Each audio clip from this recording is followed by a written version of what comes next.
evening and welcome. You're watching Primetime News on TV1, bringing you the news. I'm Kumara Singha. Up first in your headlines. Academic activities of all schools in the Western Province to commence from next Monday. Open universities. A request from university students. Vijitha Herath holds protest march against deforestation. No sanctions can be imposed by the UNHRC's resolution, says Minister Kehelia Rambukwalla. Is the controversial plot of land located in Rakwana an elephant corridor adjacent to the Singharaja Forest Reserve?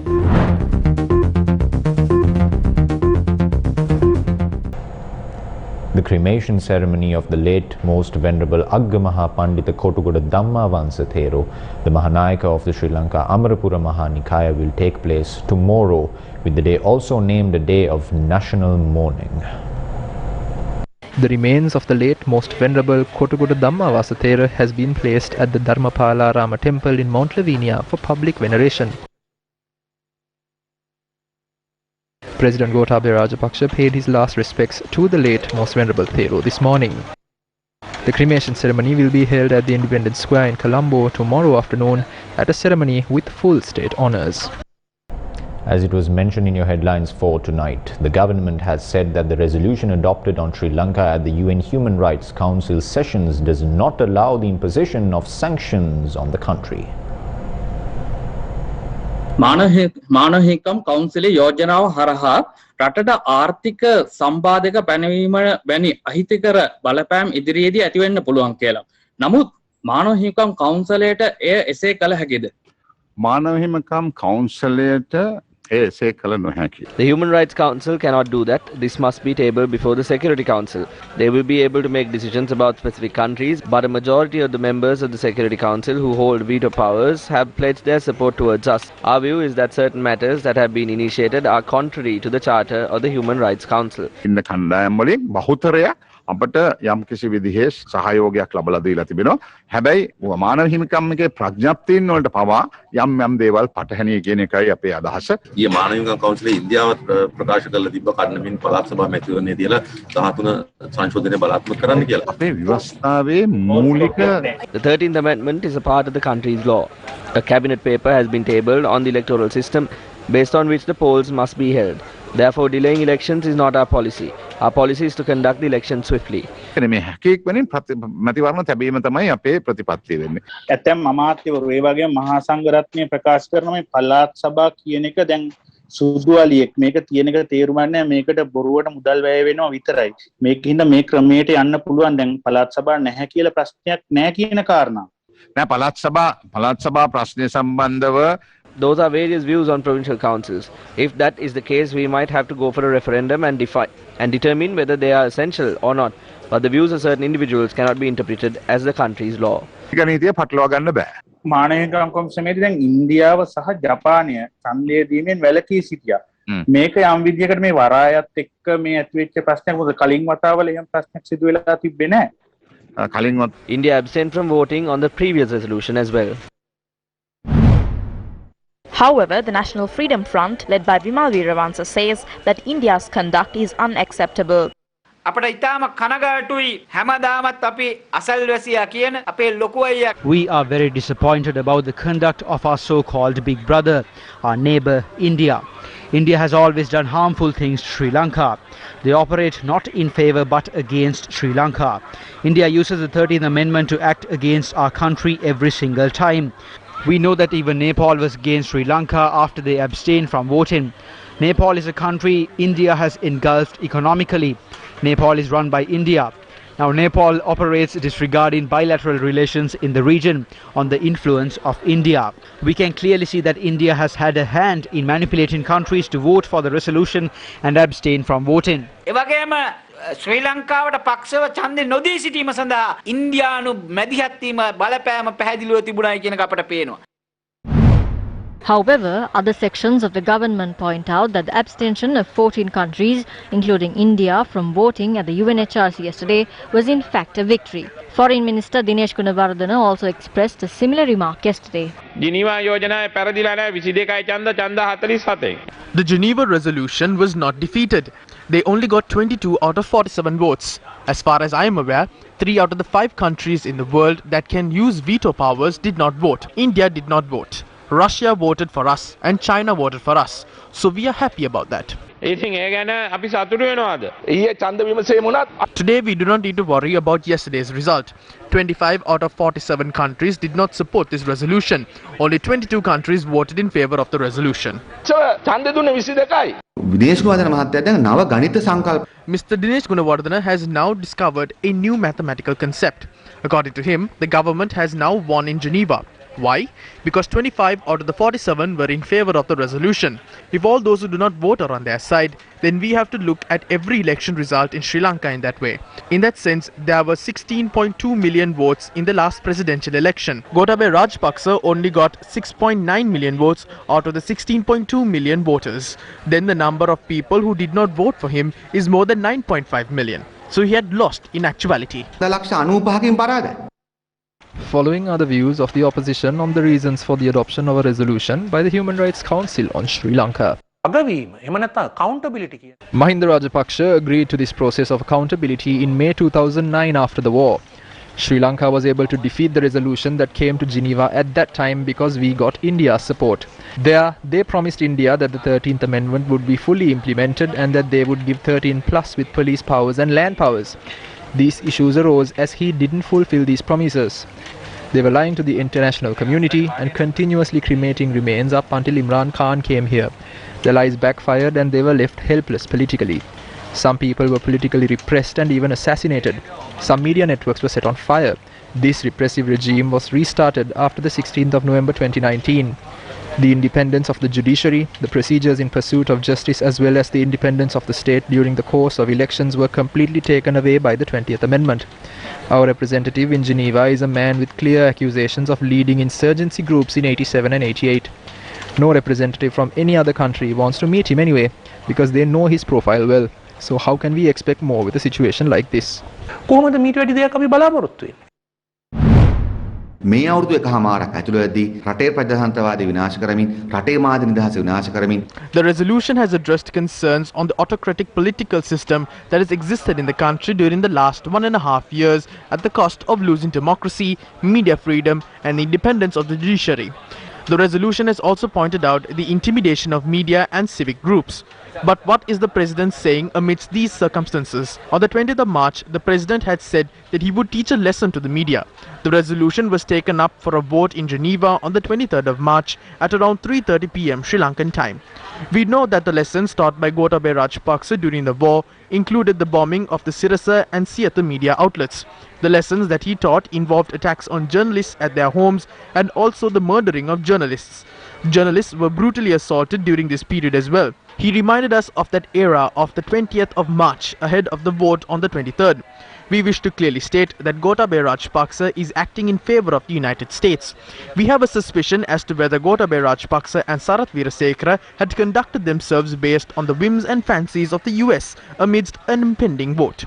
The conduct of the Rajapaksa administration has affected Sri Lanka, which was once the leader of the non-aligned movement. These are countries that belong to the non-aligned movement even at present. We wish to state that it is the government's political policy that has been defeated. මේ නොබෙද ජාතික සංවිධානයේ තවමත් තිබෙන සමාජික රටවල් කියන්න කැමති මේ පරාජය වෙලා තිබෙන්නේ ආණ්ඩුවේ දේශපාලන ප්‍රතිපත්තියක.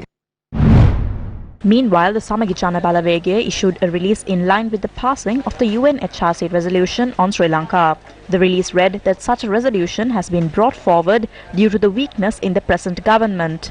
The release further reads, not having a proper foreign policy, violation of human rights and not honouring the democracy are reasons for that the UNHRC has tabled this resolution.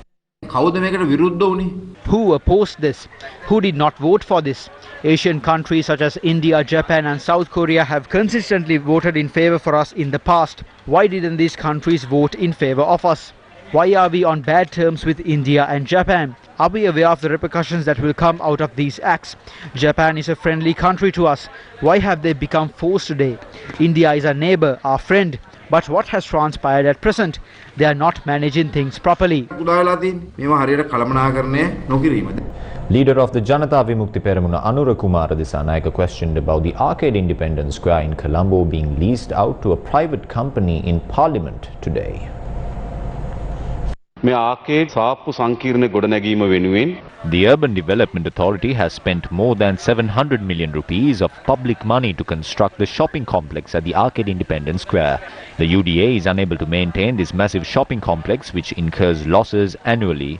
Now the government has taken a decision, but the cabinet has not reached a decision as of yet. Now this shopping complex has been given on a 10-year lease to Ashok Patirage's SoftLogic Holdings PLC. How did this government come into power? They promised that state-owned property would not be given to private entities. They came into power as guardians of state-owned properties. Isn't this contrary to the policy statement of your government? How was this given on a lease? An open tender process has to be carried out when a state-owned property is leased out. Now, I would like to ask the State Minister of Urban Development, Nalika Godaheva, as to whether an open tender was called to lease out the shopping complex at the Arcade Independence Square. Was the SoftLogic Holdings PLC selected, adhering to that process? Is this a private property owned by Nalika Godaheva or Gotabaya Rajapaksa? Can a state-owned property be given on lease following discussions held inside a room?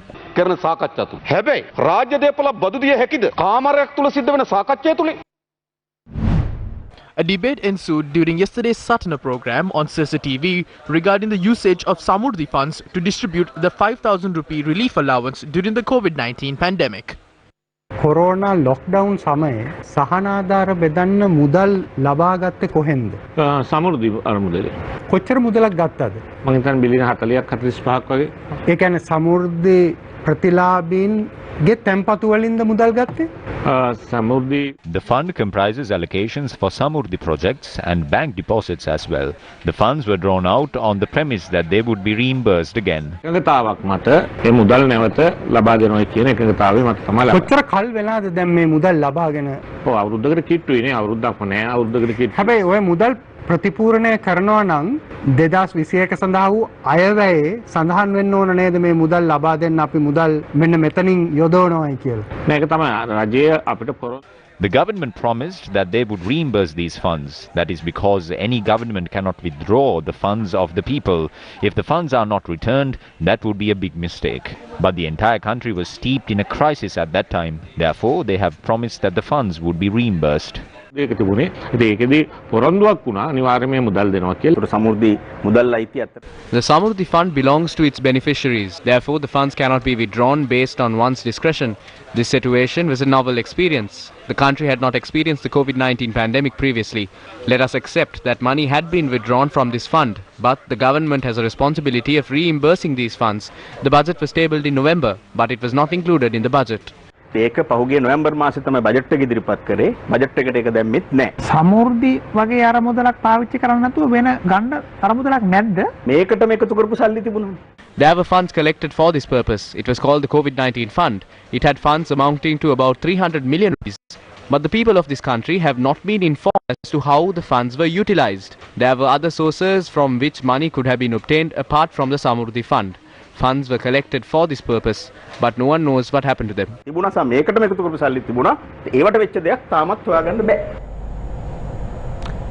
Did a scam take place when amending the special import levy on sugar?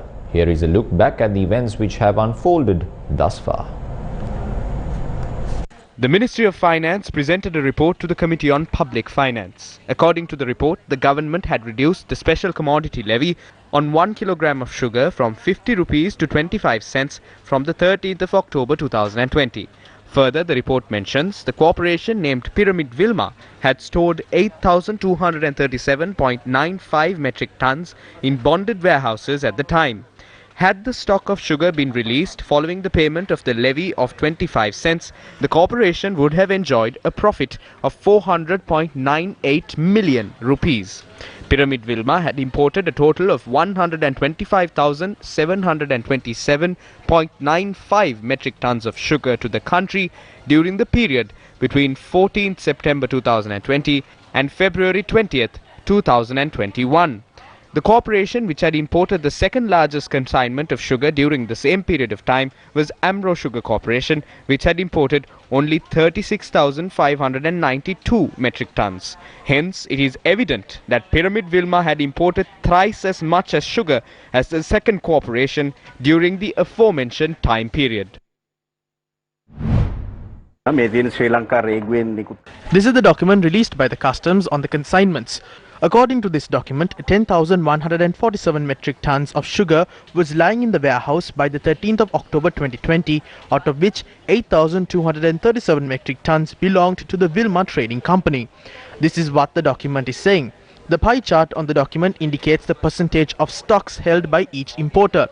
A majority of the share, that is 39%, has been imported by Wilmar Trading Company belonging to Sajad. By slashing the import levy to 25 cents, it was Sajad Mauzoon who earned the entire profit. It was not the government or the people. The maximum landing cost for a kilo of sugar stood at 87 rupees and 35 cents. If the import levy was 50 rupees, the entire cost of a kilo would have stood at around 135 rupees. But the import levy was not 50 rupees. Sugar continued to be sold in the market at rates above 125 rupees. The other importers couldn't sell their stocks at that rate as the consignments had been brought down when the levy stood at 50 rupees. It was Wilmar Trading Company that solely imported sugar under the 25-cent levy. Wilmar Company was allowed to rake massive profits with the knowledge of the government, although there were sufficient stocks of sugar in the country. I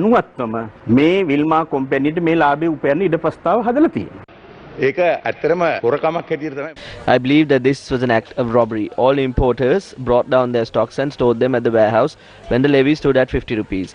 But one company imported the stocks when the levy stood at 25 cents and then stored them at the warehouse before releasing them. Ultimately, the others had to pay the 50 rupee levy.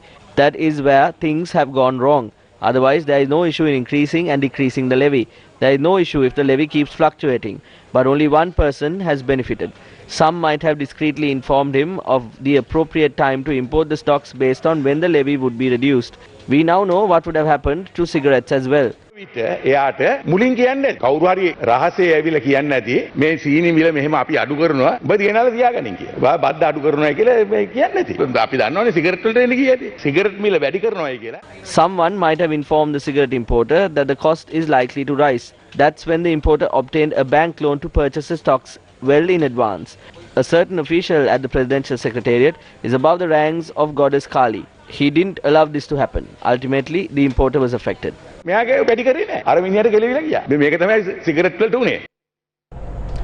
Buddhika Pathirana made inquiries once again today in Parliament regarding the failure to provide an answer to a question raised by MP Manushananayake in Parliament yesterday. The MP raised this issue when the Minister of Justice was also present in the chamber. As you are here, I would like to draw your attention to a question MP Manushananayake asked you yesterday. This court decision was due in January, but it was given 2 months ahead, and thereafter the judge was promoted to the Western Provincial High Court.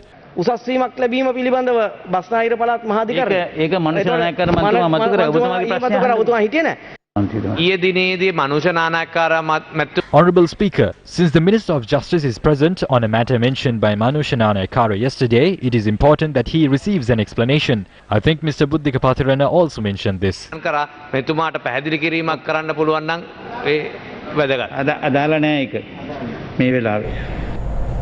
In headline making news this evening, the Samagi Jana Balawege staged a joint protest in Colombo today against the environmental destruction currently taking place in the country. The protest march commenced from the Colombo Town Hall and was headed by the leader of the opposition, Sajid Premadasa. The group then marched along the FR Senanayaka Mawatha to Vihara Mahadevi Park in Colombo, displaying placards. Members of the indigenous community also supported the protest march against the destruction of the environment.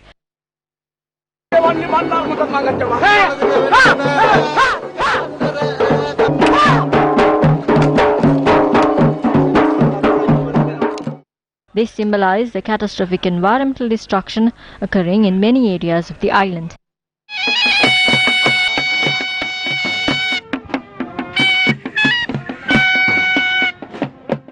The group then marched to the Independence Square. අපේ රටේ වන සම්පත විනාශ කරන What we have today is a government that is destroying our environment and our resources. We are living in an environment where the resources that belong to our future generations are being destroyed. As the Samagijana Balawege, we have to make it clear to the public that in a short time, together with the support of the public, we will defeat this government. I invite all those in this country to join us to defeat this government that is committing this. We will establish a Samagijana Balawege government that protects our environment in the future.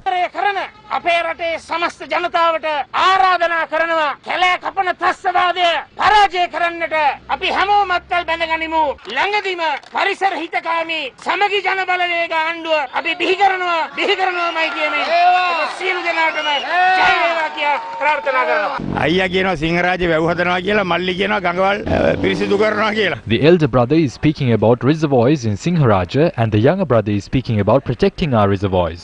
They are starting from the Manik River. They say that the basin of the Manik River has more gems than they have found so far in this country. What they are trying to do is take these gems and then engage in sand mining. They are planning on destroying our rivers too. We have seen severe deforestation taking place at the present moment right throughout the country. Singharaja forest is in danger. It has fallen in the hands of young women to come forward to protect it.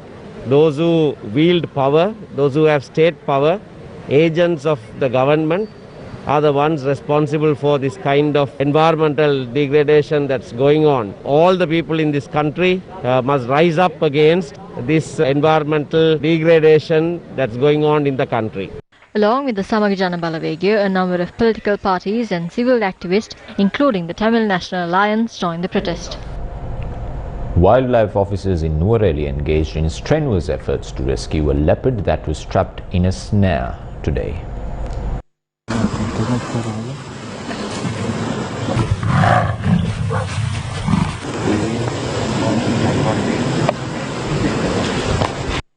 The leopard had been trapped this morning in a snare that had been set up near the staff quarters of a state farm in Patali. Wildlife officers and veterinarians undertook strenuous efforts to rescue the leopard and produce it for treatment.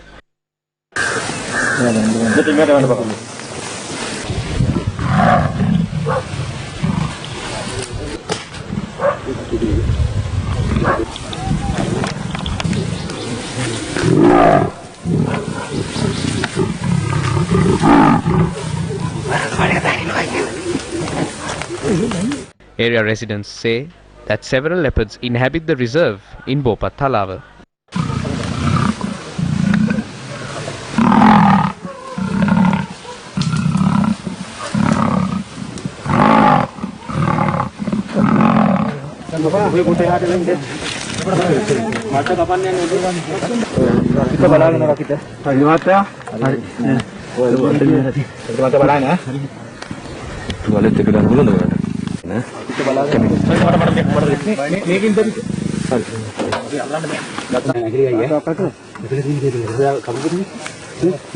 Locals allege organized groups have been setting up snares in the reserve in a bid to hunt these animals.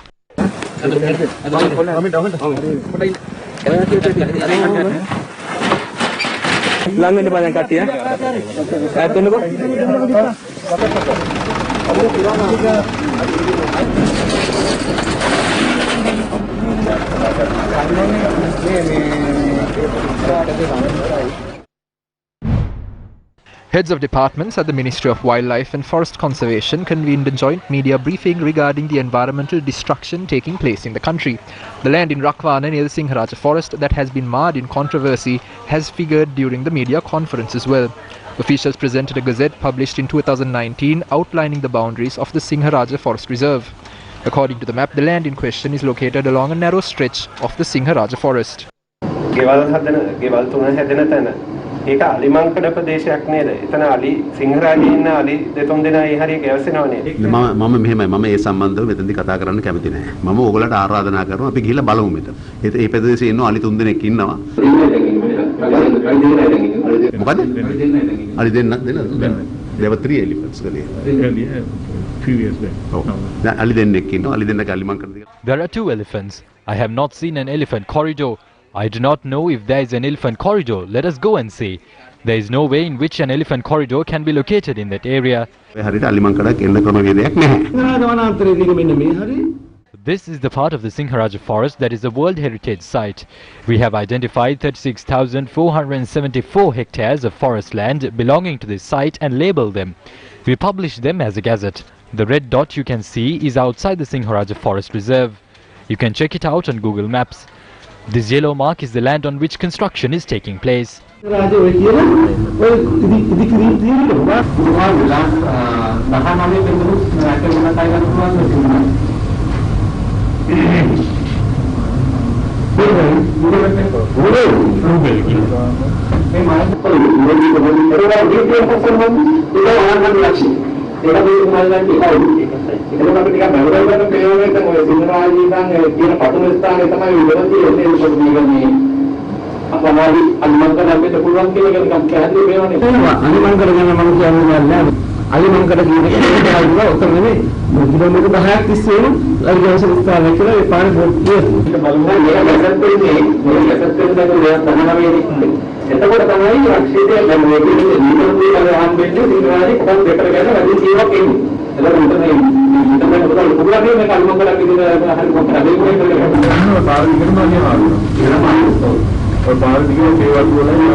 Meanwhile, views were expressed regarding the statement made by the Minister of Irrigation, Chamara, regarding the proposed construction of 2 wavers in the Singharaja forest.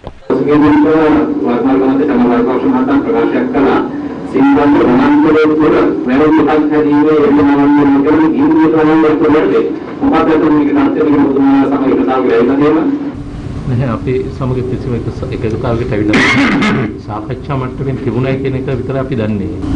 මේකේ වැවක් හදනවා කියනකොට එහෙම කරන්න බෑ වැවක් හදන එක කරන්න බෑ. කොහොමද පිළිගන්නවද? සිංහරාජේ තුල ලෝකයක් හදලා ඒ මේ ලෝකයක් වැජෝනාන්තරයේ පිටින් කොටසක් එකතු වෙලා වගා ගන්න පුළුවන් එක හරි කියලා පුරවල පිළිගන්නවා. මෙහෙම අපිට ඒක උත්තරයක් දෙන්න බෑ. ඒක හරිද වැරදිද කියන එක සම්බන්ධව කියන්න. මෙන්න මම කියන්නේ හරිද වැරදිද කියලා කියන්න බෑ. ඔය ස්ථානේ බලන්න නැතුව. අපි දන්නේ නැහැ කොහොමද මේක කරන්නේ කියලා. ඒක කරනකොට ඔව්. අපි එක සංවර්ධන ව්‍යාපෘති කරනවා. සංවර්ධන ව්‍යාපෘති කරන්න ඕනද නැද්ද?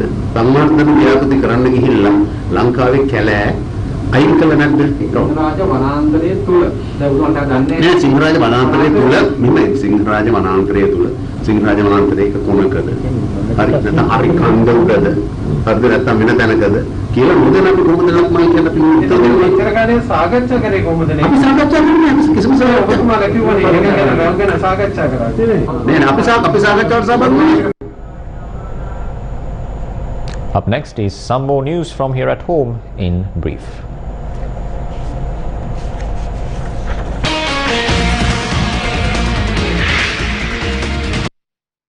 The Ministry of Education has decided to reopen all schools in the Western Province for all grades from the 29th of March. All preschools will also be reopened on the same date. However, no decision has been made as of yet regarding this. Meanwhile, students of the Sabaragama University held a demonstration at the Pamahina Junction today, urging authorities to reopen universities. They also highlighted several issues faced by students. One person died following a fire which broke out at an eatery in the Sangaraja Mawatha in Maradana. Police have confirmed that the cause of the fire was a gas leak.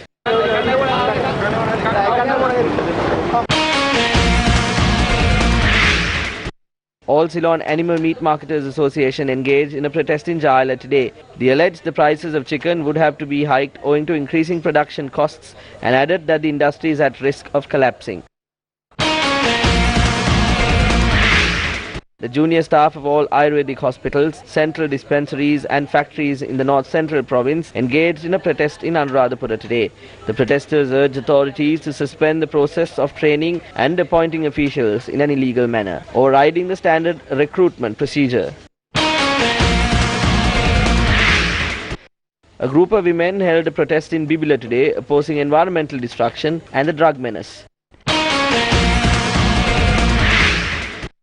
The Northwestern Provincial Student Counselling Teachers Graduates Coalition staged a protest opposite the Northwestern Provincial Council this morning for not awarding appointment letters to them since 2018.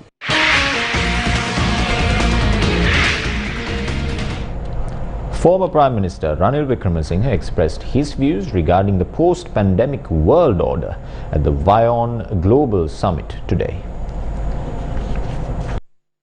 China and India have played a positive role, taking leadership not only in our region but also helping Europe. China, where the pandemic has got it under control. India has got two vaccine firms, Serum Institute and Bharat Biotech, which are becoming vaccine suppliers to the world. These two countries are also engaging in vaccine diplomacy, both India and China. Maybe competing with each other, but Europe has not been, West has not been able to come up with any of these. And though US has had meetings of the COD on how to fight pandemic, it has still not proved effective in our areas. All we see are Indians and the Chinese vaccines going along. They have been more successful, and this is actually accelerating the power shift to Asia. Now the question is, while India wants to increase its profiles, it has to depend on accelerating its economic development. The outcome will depend on that, because India, unlike US, China and Japan, hasn't got the economic punch. So until you come to that stage, which is an internal issue, are we going to accelerate? Are we going to make these reforms? Are we reaching out more to the RCEP, which we haven't joined? That keeps one question on India's ability to influence, though their political clout has certainly increased. So it's in this background, there has been rise of Asia. Not only China and India, Japan, ASEAN and South Korea have all increased their global profile. What is emerging now will be a multipolar world finally. It may not even be bipolar.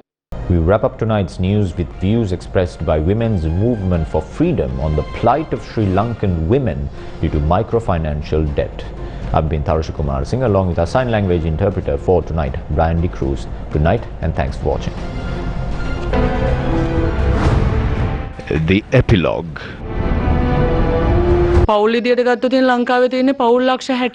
There are 6 million families in Sri Lanka. 3 million families out of that 6 million have been burdened with microfinancial debt. Price of goods is skyrocketing. We have to pay for school fees and tuition fees. We have to pay for transport if we are to take our children to school and back home. At the end of the day, as parents, the only thing we have to do is to make payments. We have no choice but to buy smartphones and laptops for our children. Do we have money for all this? A daily wage labourer only gets 1,500 rupees. That money will run out after you buy everyday essentials. When there is a need, parents do not have money to meet that need. So we are in debt to everyone. Within this system, debt has become a major component essential for survival. We are not big people. We have no property to mortgage. These companies that give out loans perfectly know that we have no way of paying these loans back. The interest rate is 35%. These are the forms we have to fill out to obtain loans from certain companies. They only have the columns to write your name, installment period and signature. There is no indication as to how much we must pay as our next payment.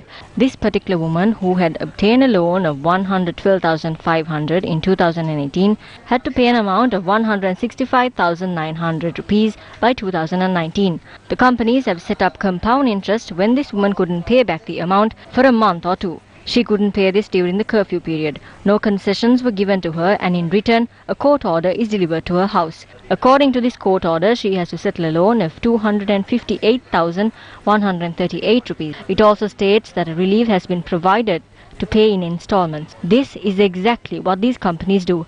This is a scam. උසාවි නියෝගය. උසාවි නියෝගය තුල තියෙන කීයද? 2,58,138ක් දැන් ඔයා ගෙවන්න ඕන. සහනයක් විදියට කොටස් විදියට ගෙවන්න හදලා දෙන්නම් කියලා තියෙනවා. එතකොට මේව තමයි මේ කම්පැනි වලින් කරන්නේ. ඒකයි අපි කියන්නේ මේක මංකොල්ල කෑමක්. The Epilogue.